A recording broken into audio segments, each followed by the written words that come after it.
The Undercountry Music News is an excerpt of the weekly internet broadcast Undercountry Music, which features music from great country artists you won't hear on mainstream radio, as well as a roundup of the most interesting country music news of the week without all the fluff. This program you are listening to right now contains only the news portion of the show. To listen and subscribe to the full weekly episode containing the music and interviews, please visit undercountrymusic.com or simply subscribe to the Undercountry Music Podcast on iTunes. Let's get into it. But CDs, it's done. It's over. Roll the credits. But don't roll them too fast because now it's time for the Undercountry Music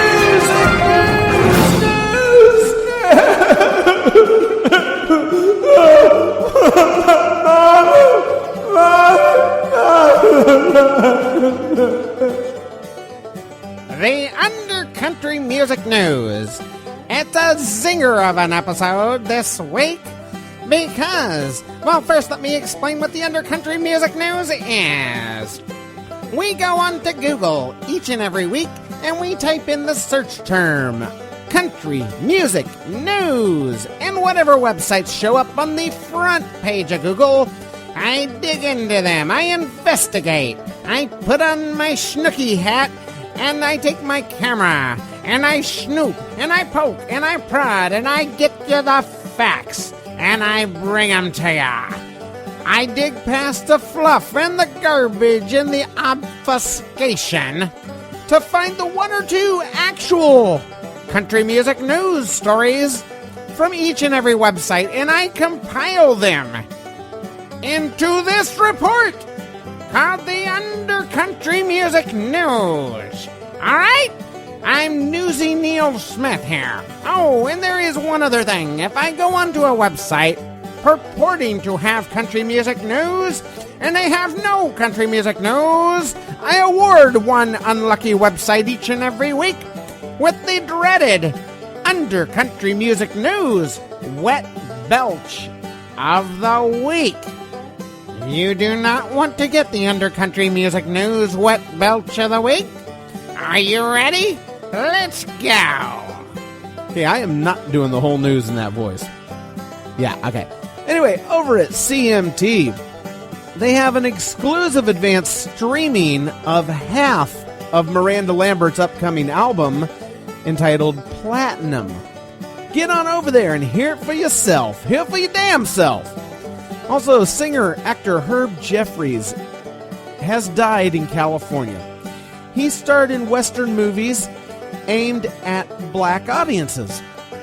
Although his exact date of birth is in dispute, he is thought to have been at least 100 years old at the time of his death. He used to tour as a musician in the segregated South in the 1930s. And Jeffries recalled that he was struck by how popular cowboy movies were with black audiences. And this led him to propose making Western movies with black heroes. There weren't a whole lot of black actors readily available for that, so Jeffries took it upon himself, agreeing to have his lighter skin darkened. He wound up starring in 4 such films in the late 1930s: Harlem on the Prairie, Two-Gun Man from Harlem, The Bronze Buckaroo, and Harlem Rides the Range. Oh, and there was one other, the South Central Buckaroo. I made that up. Anyway, Warner Brothers Records signed Jeffries in early 1995 during a period when the label had devoted a separate imprint to Western music. Jeffries at the time had listed his age at 83. That was in 1995.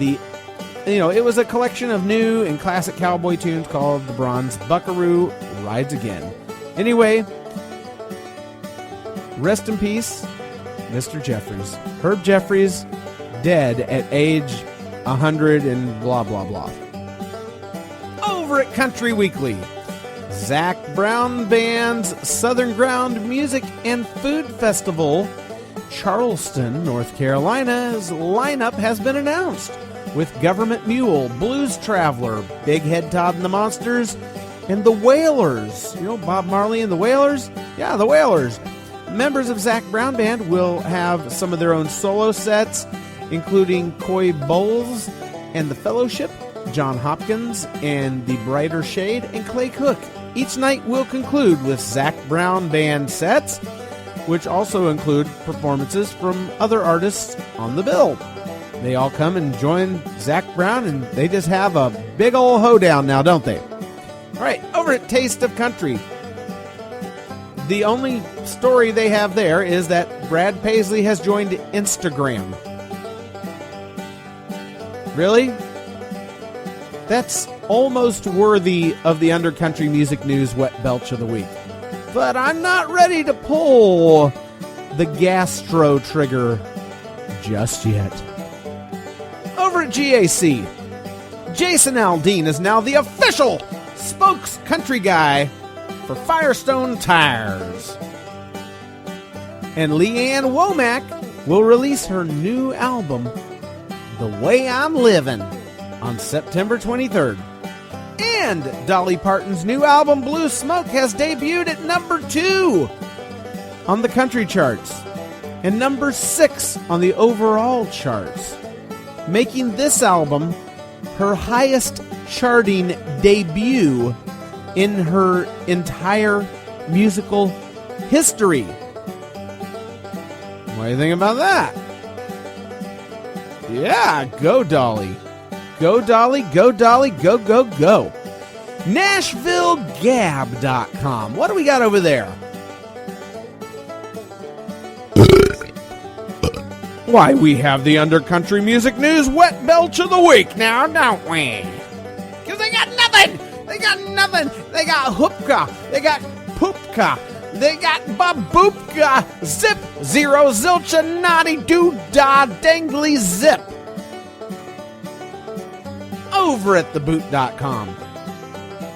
Billy Joe Shaver has announced the release of his first new album in over 6 years, entitled Long in the Tooth, and it is set for release on August 5th and features guest appearances from Willie Nelson and Leon Russell. Alrighty then, I'm looking forward to that. Marty Stewart fans are in for a double-decker treat. No, I'm not talking about them weird buses in London. Marty Stewart has announced plans to release a double-disc album called Saturday Night and Sunday Morning. It's kind of a cool concept. Like all the rowdier songs are on the Saturday night disc, and all the gospel songs are on the Sunday morning disc. That's pretty cool. You listen to one while you're drinking, and listen to the other one while you're shaking off the hangover and getting your butt to church. Marty Stewart said that a few years ago he rededicated himself to traditional country music and spent some time in RCA Studios in Nashville, where a lot of modern country is created, and worked to imitate the style of production and songwriting of the bygone era. Anyway, over at CountryStandardTime.com, Austin City Limits celebrates 40 years with an all-star benefit concert on June 26th featuring Joe Ely, Chris Christopherson, and T-Bone Burnett. Jeff Bridges will host the event that evening in an effort to prove once and for all that he and Chris Christopherson really are two different people.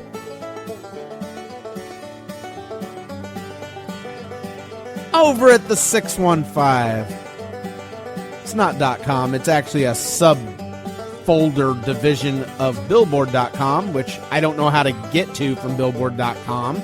The only way I find it is I search for country music news on Google, and this comes up. And I have no idea how to get to it any other way.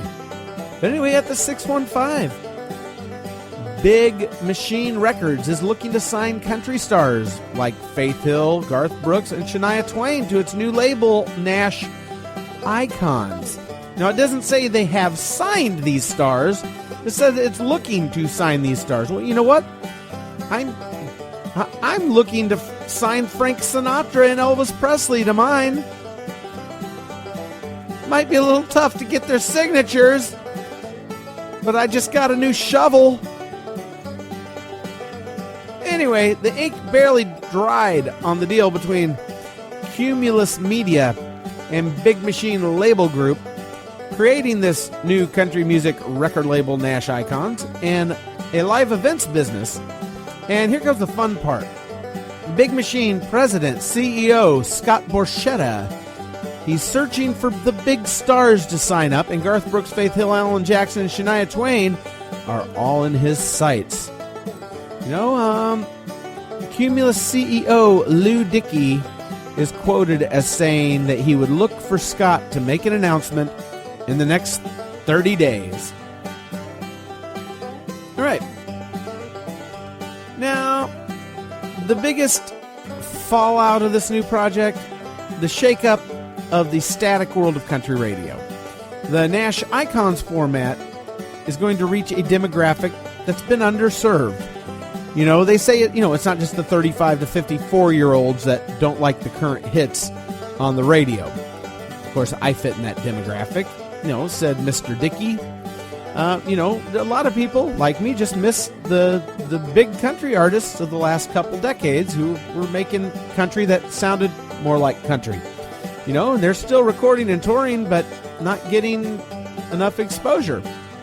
Well, anyway, they're betting that they're going to hit an untapped market, and I would say, I'm tentatively agreeing with them, but then again, I've been proved wrong before. I wish them luck, and I hope that something brings back something that sounds like something that someone could actually call country music with a damn straight face. And this has been your Country Music News.